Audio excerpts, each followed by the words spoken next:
Hello বন্ধুরা, আমি শহরে থেকে গ্রামে ছুটে এসেছি গ্রামের কিছু পরিবেশ তুলে ধরার জন্য।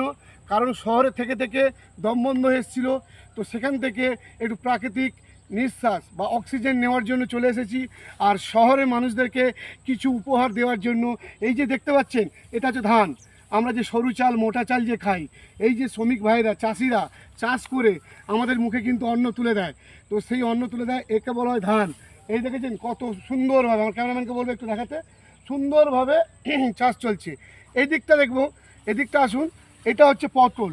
এই যে পটল দেখতে পাচ্ছেন, এই যে পটল, এই পটল, এটা পটল ক্ষেত। একটু দেখাবেন পটল কি সুন্দর গাছে হয়ে আছে। এই যে পটল দেখতে পাচ্ছেন, একদম টাটকা ফ্রেশ পটল। এখান থেকে পটল কিন্তু সব জায়গায় সরবরাহ করা হয়, ঠিক আছে। এই গ্রাম থেকে ম্যাক্সিমাম এখানে চাষিরা চাষ করে, তো এখান থেকে সরবরাহ করা হয়। এদিকে পটল লম্বা করে দেখতে পাচ্ছেন পটল ক্ষেত, ওইদিকে কিন্তু বেগুন চাষ আছে। আমি একটু দেখাতে বলবো আমার ক্যামেরাম্যানকে।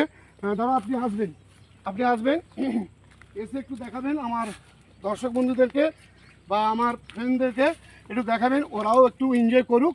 কেন ওরাও তো দেখতে চায় যে গ্রামের পরিবেশটা কীরকম, গ্রামে কীভাবে চাষবাস হয়। তো আমি সেটা তুলে ধরার চেষ্টা করেছি। এখানে বিভিন্ন ধরনের চাষ আছে, এটা আখ আছে, ভুট্টা আছে, পাট আছে, এবং একটু এই বেগুন গাছটা দেখাতে চাইবো। দাদা ভাই আপনি একটু আসুন, আমাকে একটু বেগুন গাছটা একটু দেখান।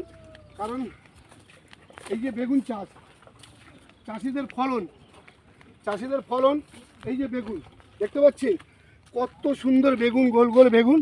এই যে বেগুন, এই বেগুন কিন্তু আমরা কি সুন্দরভাবে বেগুনি করে খাই, বেগুন ভাজা করে খাই, এবং সমস্ত জিনিস যার নেই গুণ তার নাম হচ্ছে বেগুন, ঠিক আছে।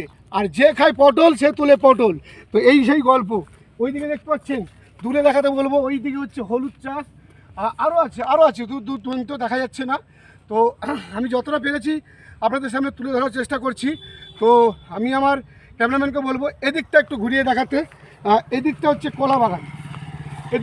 কলা বাগান, বিভিন্ন ধরনের বিভিন্ন জাতের কলা পাওয়া যায়।